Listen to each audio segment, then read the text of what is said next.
नमस्कार, स्वागत है। आज हम बात करेंगे हमारे बॉडी के सबसे मेन पार्ट जिसका नाम सेल है। सेल जो है, हमारी जो बॉडी है वो सेल से मिलकर के बने हुए हैं। सेल, छोटी सेल मिलकर के टिश्यू का निर्माण करती हैं और जो टिश्यू होते हैं, टिश्यू मिलकर ऑर्गन बनाते हैं और ऑर्गन मिलकर के होल बॉडी को बनाते हैं। इसलिए जो सेल है वो हमारी बॉडी की basic structural and functional unit है। मतलब हमारी बॉडी को बनाने में, मतलब उसका हमारी बॉडी का स्ट्रक्चर तैयार करने में सेल जो है एक इम्पॉर्टेंट हिस्सा होती है। और हमारी बॉडी को काम करने के लिए, फंक्शन करने के लिए भी सेल एक इम्पॉर्टेंट पार्ट होता है हमारी बॉडी का। जितने भी लिविंग थिंग्स हैं वो सेल से बने हुए होते हैं। Every cell contain many macromolecules.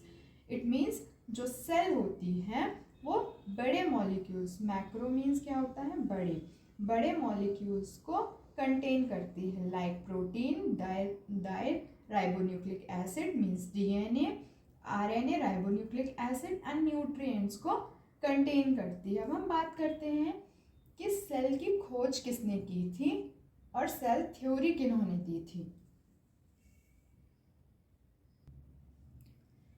Cell की खोज रॉबर्ट हुक ने 1665 में की थी। इसलिए रॉबर्ट हुक हैं जो साइंटिस्ट हैं, उन्हें फादर ऑफ साइटोलॉजी कहा जाता है। Cytology means cell study. जब कोई सेल से रिलेटेड स्टडी करता है तो उस स्टडी को हम साइटोलॉजी कहते हैं। तो फादर ऑफ साइटोलॉजी किन्होंने, रॉबर्ट हुक ने सेल की खोज की थी, इसलिए इन्हें फादर ऑफ साइटोलॉजी कहा जाता है। जो रॉबर्ट हुक हैं, इन्होंने 1665 में डेड सेल्स, जो मरी हुई सेल्स थी, डेड सेल्स में खोज की, मतलब डेड सेल्स की खोज की थी। 1665 में रॉबर्ट हुक ने डेड सेल्स की खोज की थी, क्योंकि इन्होंने सबसे पहले 1665 में खोज की थी सेल की, इसीलिए इन्हें फादर ऑफ साइटोलॉजी कहा जाता है। लेकिन जो जीवित सेल्स हैं, लिविंग सेल्स हैं, हमारी जो लिविंग सेल्स की खोज किन्होंने की थी, तो वो की थी एंटोन वॉन लूनवेहॉक ने 1674 में। 1674 में एंटोनी वॉन लूनवेहॉक ने लिविंग सेल की खोज की थी। लेकिन फादर ऑफ साइटोलॉजी किन्हें कहा जाता है, रॉबर्ट हुक ने, क्योंकि सबसे पहले 1665 में इन्होंने सेल्स की खोज की थी। अब हम बात करेंगे सेल थ्योरी के बारे में, किन्होंने दी थी cell theory. According to cell theory, मतलब सेल थ्योरी जो दी है 1839 में स्लीडन और स्वान, जो कि साइंटिस्ट हैं, उनके द्वारा दी गई थी। According to Sleeden and Swan ने सेल थ्योरी में बताया कि जो मतलब ऑल ऑर्गेनिज्म है, मतलब जितने भी ऑर्गेनिज्म हैं वो कंपोज्ड ऑफ वन और मोर सेल, मतलब जितने भी ऑर्गेनिज्म हैं वो एक या एक से अधिक सेल से मिलकर बने हुए हैं। मतलब इन्होंने अपनी थ्योरी में क्या बताया कि जो ऑर्गेनिज्म हैं वो वन और मोर सेल से बने हुए, मतलब एक या एक से अधिक सेल से मिलकर के बने हुए हैं।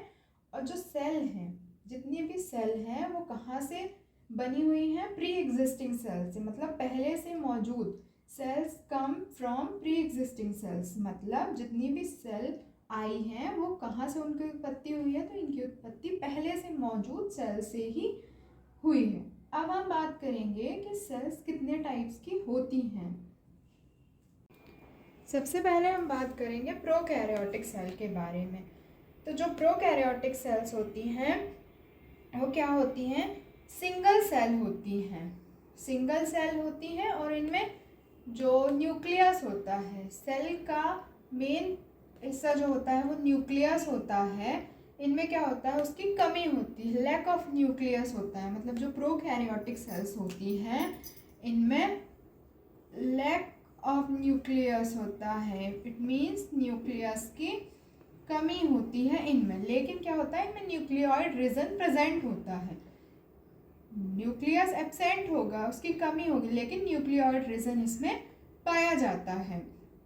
और क्या होती है, जो प्रोकैरियोटिक सेल्स होती हैं वो यूकैरियोटिक सेल्स के कंपैरिजन में स्मॉल होती हैं, ये स्मॉल साइज होती हैं यूकैरियोटिक सेल्स के अकॉर्डिंग। और प्रोकैरियोटिक सेल्स का एग्जांपल है लाइक बैक्टीरिया, जो सिंगल सेल्स ऑर्गेनिज्म होंगे वो प्रोकैरियोटिक सेल्स के अंतर्गत आते हैं। जैसे कि मैंने डायग्राम में बताया है, ये एक प्रोकैरियोटिक सेल का स्ट्रक्चर है जिसमें क्या होता है, प्लाज्मा मेम्ब्रेन जो होती है, प्लाज्मा मेम्ब्रेन जो होती है वो एक वॉल से क्या होती है, कवर्ड होती है, जिसे हम सेल वॉल कहते हैं। किसी किसी प्रोकैरियोटिक सेल्स में क्या होता है, ये सेल वॉल एक और लेयर से कवर्ड होती है जिसे कि हम क्या कहते हैं, कैप्सूल कहते हैं, कैप्सूल कहते हैं। और इनमें क्या होता है, लिक्विड भरा होता है जिसे हम साइटोप्लाज्म कहते हैं।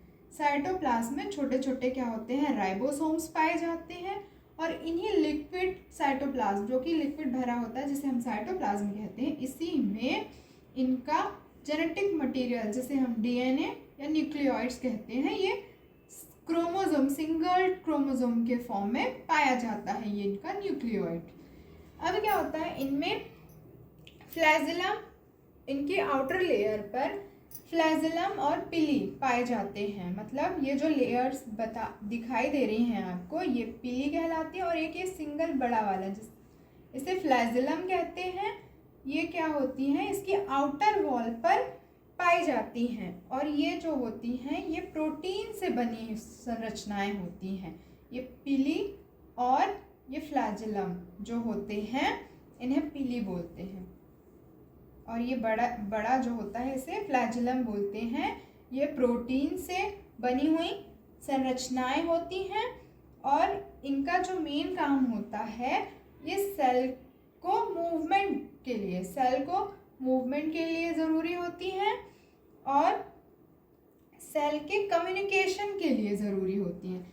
सेल कम्युनिकेशन और सेल मूवमेंट के लिए ये ज़रूरी होती हैं, ये जो आउटर में पाई जाती हैं।